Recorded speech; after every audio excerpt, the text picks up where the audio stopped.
Jerman. Akhir-akhir ini kami benar-benar sering mengolok-olokmu di Mega Robotics ya. Kami sudah mengejekmu soal Eurohawk, Puma, sistem tempur udara masa depan, dan sekarang, ya, kami harus melakukannya lagi. Maaf soal itu, tapi sejujurnya itu bukan salah kami. Hanya saja Jerman sama buruknya dalam pengembangan pertahanan dan pengadaan militer seperti halnya dalam memenangkan Perang Dunia. Tajam, langsung ke hati. F-126 Frigate, juga dikenal sebagai frigat kelas Niedersachsen, telah dikembangkan selama hampir 2 dekade. Dan beberapa tahun lalu, sepertinya kapal ini benar-benar akan menggantikan frigat kelas F-123 Brandenburg yang ada saat ini. Lalu, hanya beberapa bulan yang lalu, Jerman tiba-tiba membatalkan proyek tersebut dan memilih kelas frigat baru, yaitu kelas F-128 Mako A200DEU. Cukup panjang namanya ya, Jerman. Jadi, mari kita lihat lebih dekat apa yang dilakukan Jerman. Jerman memang dikenal dengan nama-nama yang panjang, kata-katanya sangat panjang. Jadi, mari kita lihat apa yang dimiliki Jerman sekarang, apa yang hampir mereka dapatkan sebelum membuang euro para pembayar pajak, mengapa mereka ingin melakukan upgrade sejak awal, dan apa yang sebenarnya akan didapatkan Angkatan Laut Jerman. Bagaimana? Siap? Kondisi Angkatan Laut Jerman saat ini, frigat kelas Brandenburg. Jadi saat ini Angkatan Laut Jerman terutama memiliki 2 tugas utama yang menjadi prioritas di atas segalanya.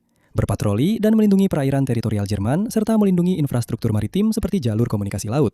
Ini adalah 2 tugas dasar yang dihadapi setiap angkatan laut di dunia. Selain itu, Angkatan Laut Jerman juga merupakan bagian dari kelompok maritim NATO, meskipun tidak secara bersamaan. Pada saat perekaman ini, Jerman hanya menjadi bagian dari Grup 1. 1. Tugas paling menuntut yang saat ini dijalankan Jerman jauh dari tanah air adalah memimpin pengendalian laut di Lebanon sebagai bagian dari pasukan sementara Perserikatan Bangsa-Bangsa di Lebanon yang telah berada di sana selama hampir 50 tahun. Hingga saat ini, Jerman memimpin kekuatan angkatan laut yang sederhana yang terdiri dari 11 fregat, 6 korvet, dan 6 kapal selam. Namun hari ini tentu saja kita tertarik pada fregatnya. Kelas Baden-Württemberg adalah kelas fregat terbesar dan terberat di dunia, namun tidak memiliki sistem peluncuran vertikal, juga tidak memiliki rudal permukaan ke udara atau torpedo anti kapal selam.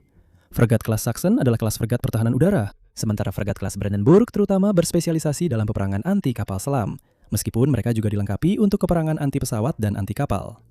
Fregat kelas Brandenburg hadir pada tahun 90-an untuk menggantikan kapal perusak kelas Hamburg. Kapal-kapal ini telah beroperasi sejak tahun 1960-an dan mereka termasuk kapal perang pertama yang dibangun di Jerman setelah Perang Dunia Kedua bersama kapal serang cepat kelas Jaguar dan fregat kelas Kellner.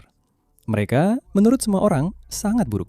Mereka adalah kapal perang yang dirancang dengan sangat buruk dan itu mungkin terdengar aneh, tapi ingatlah bahwa kita sedang membicarakan Jerman di sini. Teknik perkapalan Jerman tampaknya tidak banyak berkembang sejak rezim Nazi.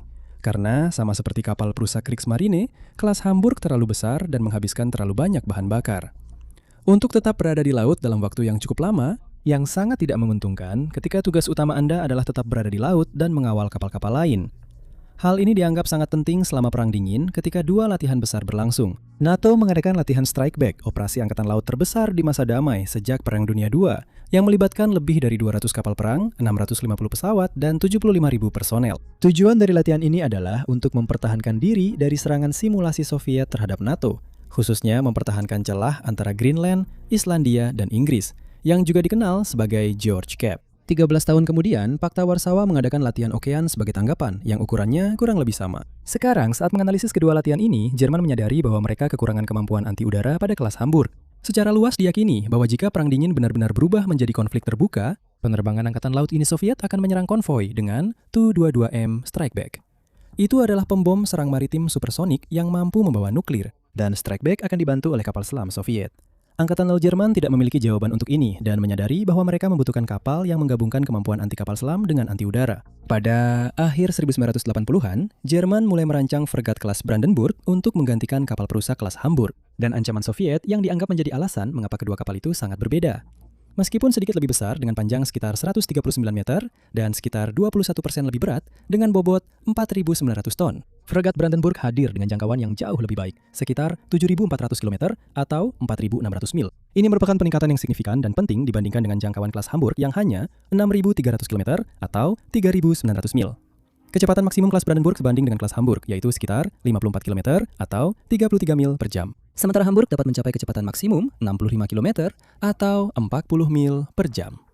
Namun kelas Hamburg harus membayar harga yang mahal untuk itu, karena kapal ini ditenagai oleh 2 turbin uap dan, turbin uap adalah sistem propulsi yang sangat tidak efisien. Energi yang dihasilkan oleh turbin bukanlah energi yang disalurkan ke poros. Jadi, tenaga kuda kelas Hamburg sebesar 68.000 sebenarnya bukan 68.000 tenaga kuda. Sedangkan 51.000 tenaga kuda yang dihasilkan oleh kelas Brandenburg memang benar-benar bisa digunakan oleh kapal.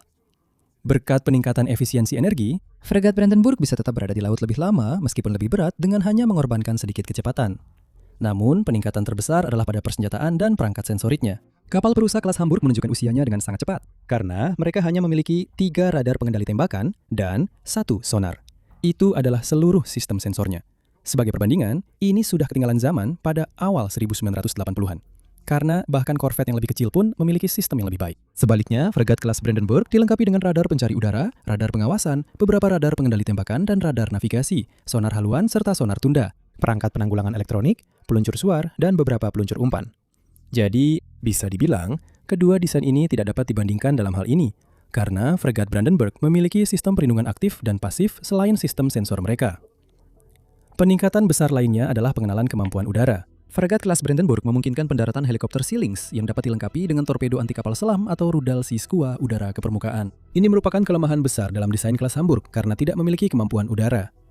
Ketika berbicara tentang persenjataan, sebenarnya kapal perusak Hamburg awalnya dirancang dengan senjata berlaras, tetapi kemudian ditingkatkan untuk menghadapi ancaman udara dengan lebih baik. Mereka memiliki 3 meriam laut 100 mm, 2 peluncur kotak kembar untuk rudal anti kapal Exocet, 4 meriam anti udara kembar 40 mm, 4 tabung torpedo, 2 peluncur roket anti kapal selam 375 mm, dan 2 rel bom laut. Seperti yang mungkin Anda perhatikan, kemampuan anti udaranya sangat terbatas karena mereka tidak memiliki sistem peluncuran vertikal. Fregat kelas Brandenburg mengubah hal itu. Mereka memperkenalkan 16 sel sistem peluncuran vertikal yang dapat dilengkapi dengan rudal RIM-7 atau RIM-162 Sparrow. Keduanya dirancang untuk menghadapi ancaman pesawat atau rudal yang masuk. Terdapat 2 peluncur rudal untuk total 8 rudal anti kapal RGM-84 Harpoon dan 2 sistem peluncuran lagi untuk rudal anti udara RM-116 RAM serta 2 tabung torpedo kembar. Untuk senjata kinetik non-eksplosif, kelas Brandenburg dipersenjatai dengan 2 senapan mesin 20 mm. 2 sistem senapan mesin ringan Angkatan Laut kaliber 27 mm, dan oto melara yang sangat serbaguna. Sebuah meriam laut 76 mm yang dapat digunakan melawan segala jenis target. Keempat fregat dalam kelas ini diresmikan pada pertengahan tahun 90-an, dan mereka masih aktif hingga hari ini sebagai kapal utama Angkatan Laut Jerman untuk peperangan anti kapal selam. Fregat kelas F-126 Niedersachsen yang dibatalkan. Jadi, ketika ide untuk kelas F-126 pertama kali mulai dibicarakan sejak tahun 2009, itu sebenarnya tidak dimaksudkan untuk menggantikan fregat kelas Brandenburg, melainkan kapal cepat serang kelas Gepard. Sama seperti kapal perusak kelas Hamburg, kapal cepat serang kelas Gepard sudah sangat ketinggalan zaman pada saat itu, dan semua orang tahu bahwa kapal-kapal itu harus dipensiunkan secara permanen, yang akhirnya terjadi pada tahun 2016. Namun, saat Angkatan Laut melakukan penelitian untuk proyek ini, mereka menyadari bahwa penugasan luar negeri jangka panjang jauh lebih umum saat ini dibandingkan setengah abad yang lalu. Desain lama yang dipengaruhi oleh pemikiran perang dingin seperti kelas Brandenburg terlalu kaku dalam desainnya untuk beroperasi dalam lingkungan tempur yang berubah dengan sangat cepat. Dengan pemikiran ini, pada tahun 2011, proyek ini telah berubah dari kapal pengganti kapal serang cepat menjadi kapal tempur multiperan, yang lebih besar dari korvet, namun sangat mudah dimodifikasi untuk berbagai jenis misi berkat bobotnya. Beberapa tahun kemudian, pada tahun 2015, diputuskan bahwa Jerman akan memesan 4 kapal tempur multiperan ini dengan opsi batch kedua sebanyak 2 kapal lagi, dengan setiap kapal seharga sekitar 1 miliar euro. Pada saat itu diputuskan bahwa karena kapal-kapal ini sangat mudah dimodifikasi dan akan dengan mudah menyaingi, bahkan mungkin melampaui fregat kelas Brandenburg, bahwa kapal-kapal ini akan mengambil peran peperangan anti kapal selam di Angkatan Laut Jerman. Hal ini akhirnya memungkinkan Jerman untuk mempensiunkan fregat kelas Brandenburg, yang sebenarnya bukan kapal perang yang buruk, tetapi kapal-kapal tersebut dibuat untuk era peperangan yang sudah sangat-sangat lama berlalu. Kapal kelas Niedersachsen tidak hanya akan dibangun dengan persenjataan dan sistem sensor modern, tetapi desainnya yang sangat fleksibel akan meningkatkan masa pakainya, dan diasumsikan bahwa jika mereka mulai bertugas pada tahun 2020-an, mereka akan tetap berada di Angkatan Laut hingga tahun 2050-an, bahkan mungkin lebih lama lagi. Grup Damen dari Belanda bekerjasama dengan Boom Bloom Vos memenangkan kontrak untuk membangun fregat-fregat tersebut. F-126 akan memiliki bobot 10.550 ton, yang hampir 1/10 dari displacement USS Gerald R. Ford, kapal Angkatan Laut terbesar di dunia, dan lebih dari 3 kali lipat displacement fregat kelas Brandenburg yang seharusnya digantikannya. Fregat Niedersachsen akan memiliki panjang 166 meter atau 544 kaki dengan lebar 21,7 meter atau 71,2 kaki. Hal ini akan membuat mereka jauh lebih besar daripada kelas Brandenburg dan menempatkan mereka dalam kisaran kapal perusak kelas Arleigh Burke, sekaligus menjadikan mereka fregat terbesar di dunia. Seperti yang telah kami sebutkan sebelumnya, gelar tersebut saat ini dipegang oleh kapal Angkatan Laut Jerman lainnya, fregat kelas F-125 Baden-Württemberg. F-126 dapat digerakkan oleh sistem Chotlet, yaitu sistem gabungan diesel elektrik dan diesel, yang mencakup 2 mesin diesel dan 4 generator diesel, untuk menghasilkan tenaga sebesar 43.000 tenaga kuda. Hal ini akan menyebabkan penurunan kecepatan jika dibandingkan dengan kelas Brandenburg dan penurunan kecepatan yang signifikan jika dibandingkan dengan kelas Hamburg. Karena fregat Niedersachsen tidak dapat mempertahankan kecepatan lebih dari 30 mil atau 48 km per jam dalam waktu yang lama. Namun hal ini tidak terlalu penting dalam lingkungan pertempuran modern. Kelas Hamburg dirancang untuk kecepatan, bukan untuk daya tahan, dan fregat kelas Brandenburg mencoba menirunya sambil meningkatkan kemampuan persenjataannya. Saat ini, daya tahan dan fleksibilitas teknologi lebih penting. Itulah sebabnya displacement dan kurangnya kecepatan, F-126 tidak akan menjadi masalah besar. Bahkan jika dipaksa hingga batas maksimal, yaitu sekitar 21 mil atau 33 km per jam, kecepatan maksimum yang sebanding dengan kelas Brandenburg, kelas Niedersachsen masih bisa berlayar setidaknya sejauh 7.400 km atau 4.600 mil, yang merupakan jarak maksimum kelas Brandenburg. Namun, kecepatan jelajahnya yang seharusnya sekitar 13 mil atau 21 km per jam, fregat Niedersachsen akan melampaui jarak tersebut dengan selisih yang cukup besar. Selain konfigurasi Chotlet yang baik untuk daya tahan meskipun mengorbankan kecepatan, ini juga merupakan langkah penghematan. Karena kapal akan menggunakan mesin diesel, baik untuk propulsi maupun produksi listrik, kebutuhan akan mesin diesel lain untuk menggerakkan bagian-bagian tertentu kapal menjadi lebih sedikit. Dan karena jumlah mesin yang lebih sedikit, berarti perawatan yang lebih sedikit. Lebih banyak waktu dapat didedikasikan untuk mesin-mesin yang ada di kapal, yang akan menghasilkan perawatan yang lebih menyeluruh per mesin dan umur mesin yang lebih panjang secara keseluruhan. Berkat modernisasi dan otomatisasi sistem angkatan laut, kapal yang secara signifikan lebih besar ini justru membutuhkan jumlah awak yang jauh lebih sedikit. Sementara fregat kelas Brandenburg membutuhkan hampir 220 pelaut untuk mengoperasikannya. F-126 hampir memangkas jumlah itu menjadi setengahnya, hanya membutuhkan 114 awak dan masih memiliki cukup ruang di kapal untuk 84 awak tambahan seperti spesialis misi tertentu atau elemen pasukan khusus. Setiap fregat akan memiliki persediaan yang cukup untuk bertahan selama 21 hari di laut sebelum perlu diisi ulang, sementara awak kapal harus berganti setiap 4 bulan. Namun, kapal-kapal itu sendiri sangat tangguh di laut, tidak seperti kelas Hamburg, dan mereka bisa dikerahkan hingga 2 tahun sebelum masuk pelabuhan untuk perawatan. F-126 seharusnya memiliki 16 sel sistem peluncur vertikal dengan 64 rudal pertahanan udara SM dengan 2 peluncur, rim 116 untuk hingga 21 rudal pertahanan udara jarak pendek yang akan membuatnya lebih bersenjata dalam menghadapi ancaman udara dibandingkan kelas Brandenburg. Kapal ini juga mampu meluncurkan 8 rudal jelajah anti kapal dan serangan darat NSM dari 2 peluncur rudal serang lautnya. Ketika berbicara tentang meriam laut Otto Brader 127 mm dengan amunisi berpemandu Farkado adalah persenjataan utamanya, bersama 2 sistem senjata kendali jarak jauh Oerlikon Metal 27 mm Sea Snake, 2 sistem senjata kendali jarak jauh Leonardo 12,7 mm, dan senapan mesin berat Leonardo dengan kaliber yang sama. Sama seperti Brandenburg, F-126 dirancang untuk mengoperasikan 2 helikopter NH-90 Sea Tiger, yang merupakan senjata utama anti kapal selam fregat ini. Meskipun juga dapat digunakan sebagai senjata anti permukaan. F-126 juga akan memperkenalkan UAV UMS Skeldar VV-200. Dikembangkan oleh Saab, platform tanpa awak ini sebagian besar akan digunakan untuk pengumpulan intelijen dan pengawasan, tetapi juga dapat dilengkapi dengan perangkat peperangan elektronik. Namun tidak diketahui dalam kapasitas apa UAV ini akan digunakan, karena kelas Niedersachsen tidak pernah terwujud. Menurut para kritikus, persenjataan F-126 adalah salah satu titik terlemahnya. Dan seperti yang akan kita lihat nanti ketika kita sampai pada kelas F-128, kelas fregat yang akan dikembangkan sebagai pengganti F-126. Kedua desain tersebut memiliki perlengkapan senjata yang sangat mirip, meskipun desain baru kira-kira 3 kali lebih ringan.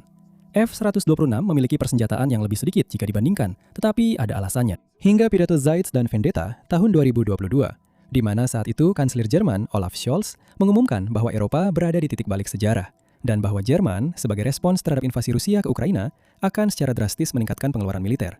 Jerman tetap bersikeras pada platform modular. Itu adalah keunggulan terbesar dan terpenting F-126 selama seluruh proses desain. Namun kemudian, pidato Zeitz dan Vendetta terjadi, dan para pemimpin Jerman mulai meninggalkan peran non-tempur untuk kapal-kapal mereka, mengarahkannya ke peran yang berpusat pada NATO dan didefinisikan secara ketat, seperti peran anti kapal selam. Sekarang, jika Anda ingat sedikit sebelumnya, kita sudah menetapkan bahwa armada fregat F-126 akan menggantikan kelas Brandenburg sebagai kapal utama anti kapal selam Jerman, tetapi hanya sebagai salah satu modenya.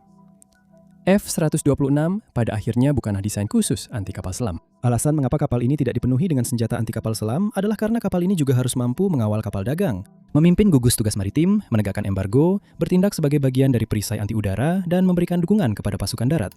Ada setidaknya 4 modul misi khusus yang kita ketahui saat ini. Tapi sejujurnya, kita tidak tahu semua yang direncanakan untuk F-126, karena Jerman membatalkan proyek tersebut. Yang paling penting tentu saja adalah modul anti kapal selam, yang mencakup sonar tunda, tetapi juga ada rencana konkret untuk modul penahanan dengan fasilitas penahanan dan area karantina medis. Modul ini bisa digunakan di zona eksklusi misalnya. Modul penanggulangan ranjau juga bisa digunakan di zona yang dicurigai terdapat ranjau, sementara modul ruang selam akan memungkinkan operasi bawah air. Dengan semua itu, sepertinya kelas Niedersachsen akan menjadi peningkatan besar dibandingkan dengan kelas fregat Brandenburg yang sudah ada. Jadi Anda mungkin bertanya-tanya, kenapa mereka membatalkan? Jadi, sederhananya, ada 3 faktor yang berpadu menjadi badai sempurna pada saat yang sangat pas. Karena kontraknya diberikan kepada perusahaan Belanda, pejabat Jerman pun mengeluh. Daniel Ganter, yang mewakili negara bagian Schleswig-Holstein di Jerman, tempat Raytheon Orion Rheinmetall dan yang paling penting, ThyssenKrupp Marine Systems beroperasi, mengatakan bahwa memberikan kontrak kepada perusahaan Belanda merupakan ancaman bagi ekonomi lokal. Ia juga mengatakan bahwa pembangunan kapal permukaan bisa diklasifikasikan sebagai teknologi kunci, dan karena itu seharusnya hanya diberikan kepada kontraktor Jerman. Hal ini sebenarnya cukup umum di antara negara-negara di Uni Eropa, karena sebagian besar dari mereka lebih memilih untuk mengembangkan kapal angkatan laut secara lokal demi mempertahankan keahlian inti dan menyediakan lapangan kerja. Selain itu, menurut Serikat Pekerja Logam Jerman, dengan memberikan proyek tersebut kepada perusahaan Belanda, Jerman pada dasarnya menghadiahkan 15.000 lapangan pekerjaan kepada Belanda. Hal ini menjadi sorotan di kalangan pejabat Jerman pada tahun 2020. Namun, pembangunan kapal tetap berlanjut pada tahun 2023, dengan harapan kapal pertama akan diserahkan kepada Angkatan Laut pada tahun 2028. Pada tahun 2024, Jerman menggunakan opsinya untuk memesan 2 kapal tambahan, sehingga totalnya menjadi 4 kapal. Dengan 2 kapal tersebut dijadwalkan akan diserahkan pada tahun 2033 dan 2034. Namun, bencana terjadi ketika pembuat kapal Belanda, Damen Naval, terus-menerus gagal memenuhi target karena ketidakcocokan perangkat lunak antara perusahaan dan galangan kapal di Hamburg dan Wolgast. Hal ini menyebabkan Jerman kehilangan kepercayaan pada kontraktor tersebut, dan Berlin mulai mempertimbangkan opsi untuk memindahkan proyek tersebut ke Rheinmetall Naval Systems.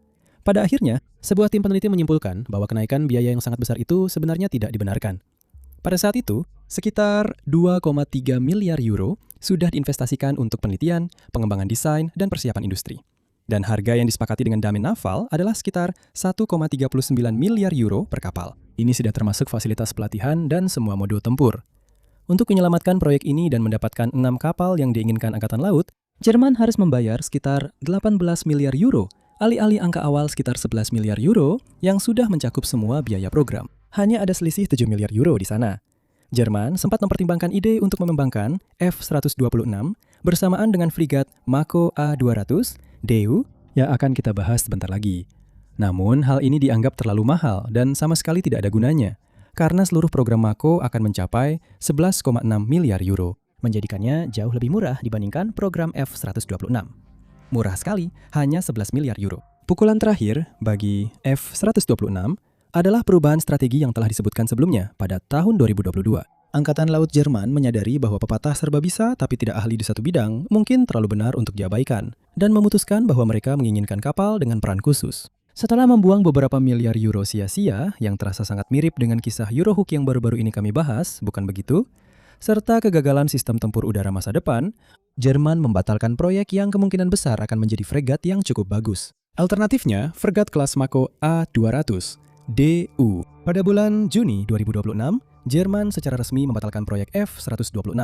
Namun, pada saat itu, mereka sudah memiliki kesepakatan dengan ThyssenKrupp Marine Systems untuk mengembangkan dan membangun Mako 800 DU, yang akan kita sebut sebagai F-128 mulai sekarang, karena lebih mudah diucapkan.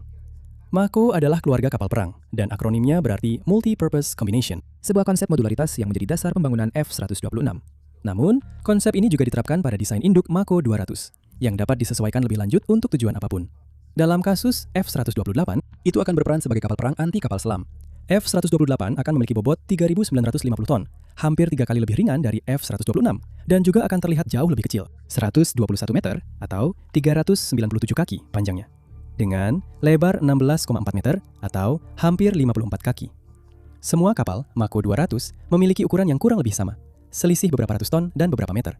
Kapal ini akan digerakkan oleh kombinasi mesin diesel dan gas, sistem jet air dan baling-baling yang telah disempurnakan, yaitu jenis sistem propulsi yang digunakan untuk kapal-kapal yang perlu mampu melaju dengan kecepatan jauh lebih tinggi dari kecepatan jelajahnya. Sistem propulsi ini menggunakan mesin diesel untuk berlayar, tetapi ketika kapal perlu mempercepat secara drastis, turbin gas juga diaktifkan. Sistem khusus yang digunakan di atas F-128 akan memungkinkan 2 mesin diesel menggerakkan 2 baling-baling. Sementara bagian jet air dari sistem propulsi akan digerakkan oleh turbin gas. Sistem propulsi ini akan memberikan kecepatan maksimum 33 mil atau 54 km per jam pada fregat F-128 dibandingkan dengan kapal perusak Hamburg dan fregat Brandenburg, dan secara signifikan lebih cepat daripada fregat kelas F-126 yang dibatalkan. Namun, daya tahan dan ketahanan di laut dari fregat ini masih belum diketahui. Salah satu penurunan besar dari desain F-126 yang tidak pernah terwujud adalah kapasitas kelompok udara yang lebih kecil. F-128 hanya akan mampu membawa satu helikopter di atas kapal. Kemungkinan besar NH-90 Sea Tiger. Helikopter yang sama yang seharusnya digunakan di atas F-126 untuk operasi anti kapal selam atau Sea Lion. Sea Tiger adalah kerabat Sea Lion yang khusus dalam operasi pencarian dan penyelamatan. Secara teori, F-128 dapat mengerahkan dua helikopter yang lebih kecil seperti UMS Keldar V200 UAV helikopter, tetapi kemampuan operasional UAV kecil memang tidak bisa dibandingkan dengan helikopter berawak. Sejauh ini, kelompok udara F-128 tidak akan menawarkan banyak hal jika dibandingkan dengan desain F-126. Mengenai persenjataan, di atas F-128 secara luas diyakini, meskipun belum dikonfirmasi, bahwa kita melihat garis besar yang identik dengan F-126 hanya saja dengan jumlah senjata yang lebih sedikit, karena F-128 adalah kapal yang jauh lebih kecil. Kapal ini akan dilengkapi dengan sel peluncur vertikal, rudal anti udara jarak pendek dan menengah, rudal anti kapal dan serangan darat, serta meriam konvensional. Namun, tata letak dan jumlah amunisi yang dibawa adalah pertanyaan yang hanya bisa dijawab oleh waktu.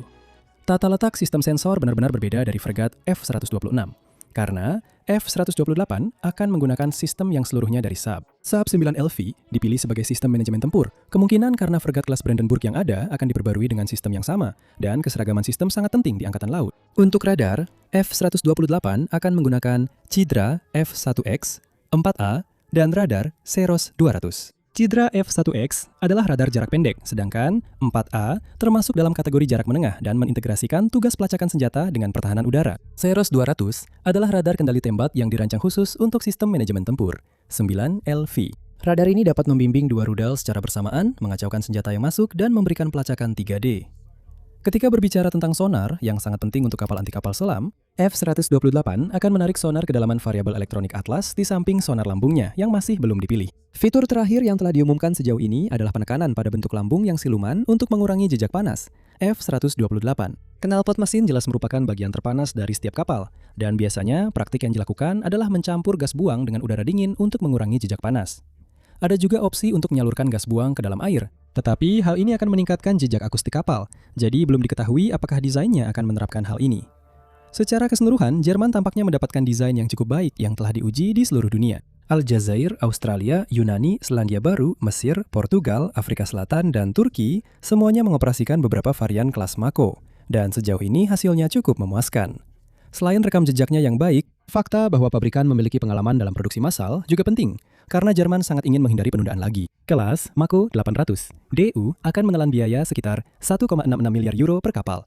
Dengan 4 kapal sudah dipesan dan 4 lagi direncanakan di masa depan dengan harga 1,33 miliar euro, sehingga total 8 kapal akan menelan biaya kurang dari 12 miliar euro. Murah.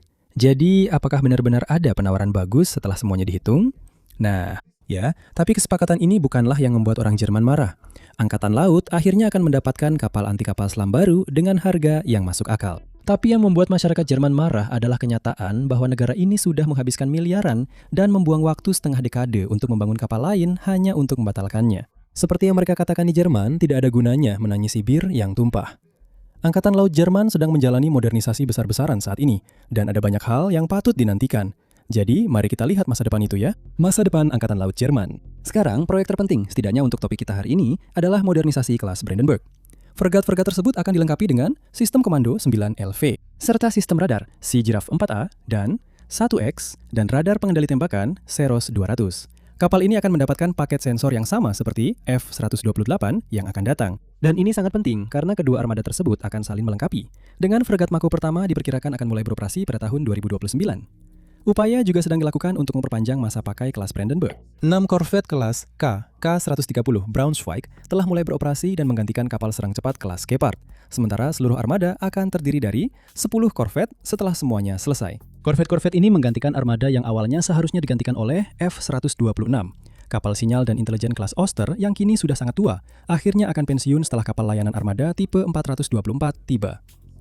Ini adalah investasi besar sebesar 3,3 miliar euro untuk 3 kapal dan sebuah pusat pelatihan. Tetapi ini sangat penting karena Jerman telah mengoperasikan kapal Sigyn yang sama sejak tahun 1980-an. Armada kapal selam Jerman juga akan diperkuat oleh kapal selam kelas Type 212 CD. Armada saat ini terdiri dari 6 kapal selam 212A yang mulai dioperasikan dari tahun 2005 hingga 2016. Dengan Italia juga membeli 4 diantaranya. Kelas 212 CD yang baru akan jauh lebih besar dengan kemampuan persenjataan yang lebih baik. Jerman memesan 6 kapal selam tersebut seharga 5,5 miliar euro dengan opsi 3 tambahan. Sementara Norwegia juga memesan 6 dan Kanada akan memesan 12 kapal selam. Ada juga rencana konkret untuk kapal selam tak berawak berukuran besar serta fregat anti udara kelas F-127 yang diperkirakan akan mulai beroperasi sekitar tahun 2034. Semua ini bernilai sekitar 36,6 miliar euro. Dan itu baru bagian angkatan laut dari investasi 350 miliar euro yang telah direncanakan Jerman untuk militernya dari sekarang hingga tahun 2041. Dengan seluruh paket investasi tersebut merupakan respons terhadap ancaman Rusia yang muncul pada tahun 2022. Namun optimisme bukanlah kata yang paling tepat untuk menggambarkan perasaan seputar investasi ini. Karena Jerman telah melakukan banyak kesalahan dalam 1,5 dekade terakhir, sehingga hampir bisa dipastikan setidaknya salah satu dari proyek ini akan gagal. Seperti Armada F-126. Kementerian Pertahanan dan Kantor Federal Perlengkapan Bundeswehr yang mengelola semua pengadaan dan pengembangan untuk Angkatan Bersenjata Jerman telah membuang begitu banyak uang sehingga masyarakat benar-benar kehilangan kepercayaan. Untuk itu, antusiasme semakin berkurang dan kewaspadaan semakin besar. Dan reaksi refleks setiap kali ada pengumuman proyek baru adalah, saya harap kita tidak akan mengalami kasus Eurohawk atau FCAS lagi. Hanya waktu yang akan membuktikan apakah investasi tersebut akan menunjukkan nilainya. Terima kasih telah menonton.